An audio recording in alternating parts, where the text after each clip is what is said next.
ప్రతిపక్ష నాయకుడు కల్వకుంట్ల చంద్రశేఖరరావు గారు పొలం బాట పట్టినరు, సంతోషం.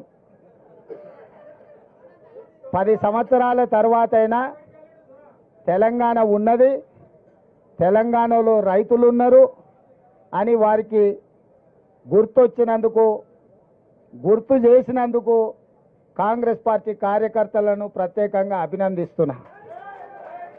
ఎందుకంటే అధికారం కోల్పోకపోయిన ఉండుంటే, అధికారం కోల్పోయిన దుఃఖంలో ఆయన కింద పడి గాయం కాకపోయిన ఉండుంటే, అవినీతిలో పాల్పడి కూతురు జైలుకు పోకపోయిన ఉంటే చంద్రశేఖరరావు గారు మనకు కనిపించడానికి కూడా దొరకకపోవు.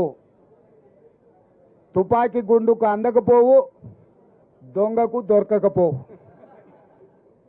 వారు అధికారం కోల్పోయినందుకు, కిందపడి గాయమైనందుకు, కూతురు జైలుకు పోయినందుకు మాకు కొంత సానుభూతి ఉంది సాటి మానవుడిగా. కానీ ఆయన వ్యవహరించిన తీరు మాత్రం ఆక్షేపణీయము. కాంగ్రెస్ వచ్చింది, కరువు వచ్చింది అంటున్నాడు. 80,000 పుస్తకాలు చదివిన చంద్రశేఖరరావు వానాకాలం ఎప్పుడు వస్తుంది, చలికాలం ఎప్పుడు వస్తుందో నీకు తెలియకుండా పోయిందా? జూలై, ఆగస్టు, సెప్టెంబర్, అక్టోబర్ వానకాలం, నవంబరు, డిసెంబరు, జనవరి, ఫిబ్రవరి చలికాలం. కాంగ్రెస్ ఎప్పుడు అధికారంలోకి వచ్చింది? డిసెంబర్ 7 తారీఖు నాడు వచ్చింది. చలికాలంలో వానలు పడతాయా? సార్ ఒకవేళ వేసుకున్నప్పుడు వాన పడ్డట్టు అనిపిస్తే నాకు తెలియదు. మరి July, August, September, October, November, December 7 తారీఖు మేము ప్రమాణ స్వీకారం చేసే వరకు తమరే ముఖ్యమంత్రిగా ఉంటుంది, తమరి ప్రభుత్వమే అధికారంలో ఉండే.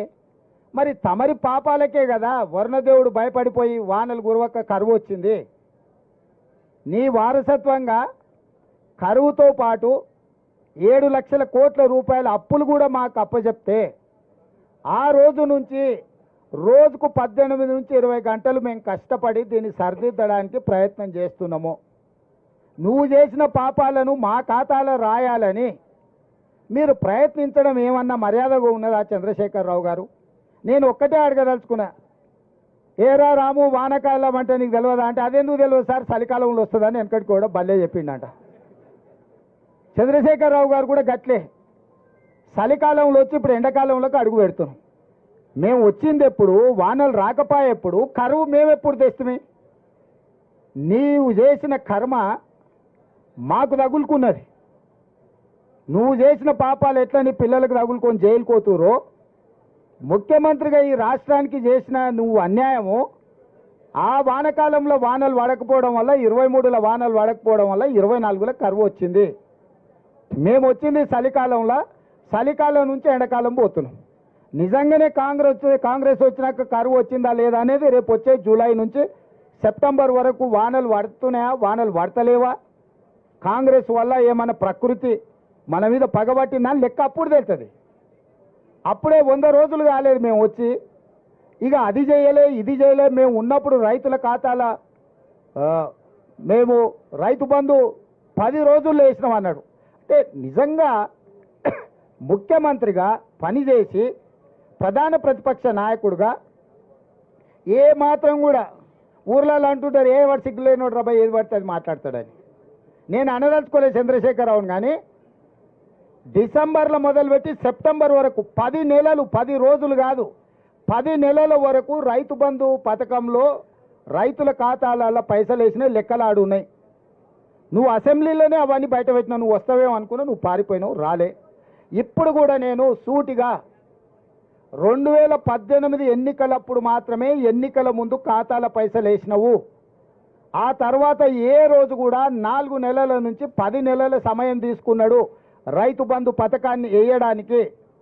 మేము 100 రోజుల్లోనే 64,75,000 మంది రైతులకు ఖాతాలలో నగదేసినాము.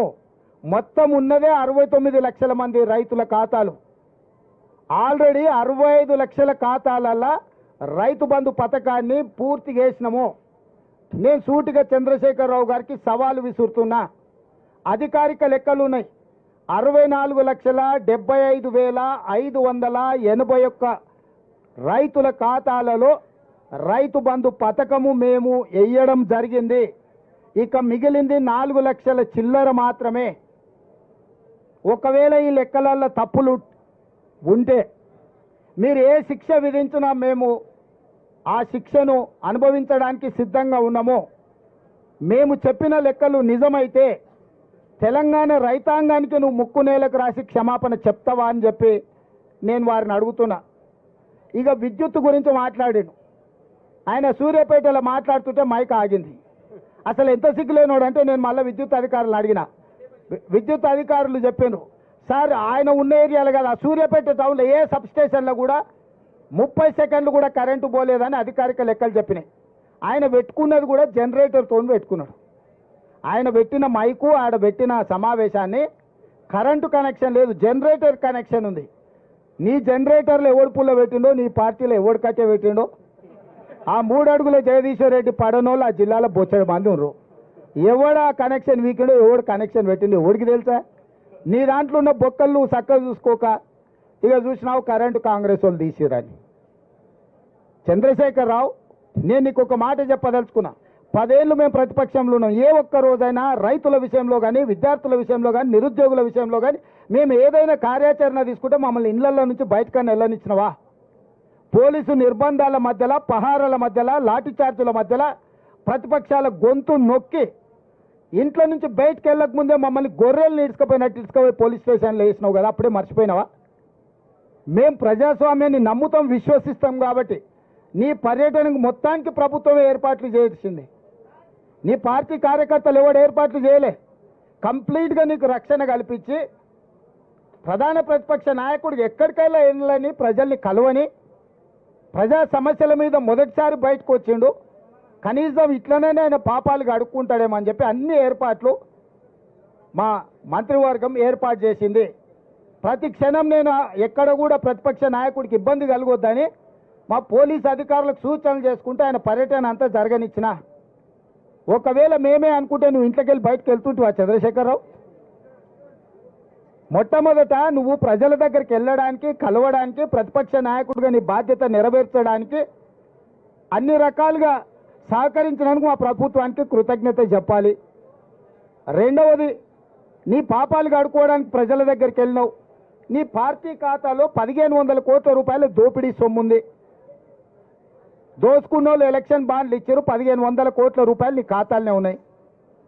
ఆ పాపం సొమ్ము ఒక 100 కోట్లు ప్రజలకు వంచిపెట్టినుంటే ఆ నష్టపోయిన రైతులకు అంతో ఇంతో 100 కోట్ల ఆర్థిక సాయం నీ పార్టీ ఖాతా నుంచి ఇచ్చినుంటే నిజంగానే ఈ రైతుల పట్ల నీకు సానుభూతి ఉంది, నిజంగానే రైతులు పంట నష్టపోయారు, దీన్ని ఏమన్నా సరిదిద్దాలని నీ ఆలోచన ఉన్నదని ప్రజలు అనుకునేటోళ్ళు.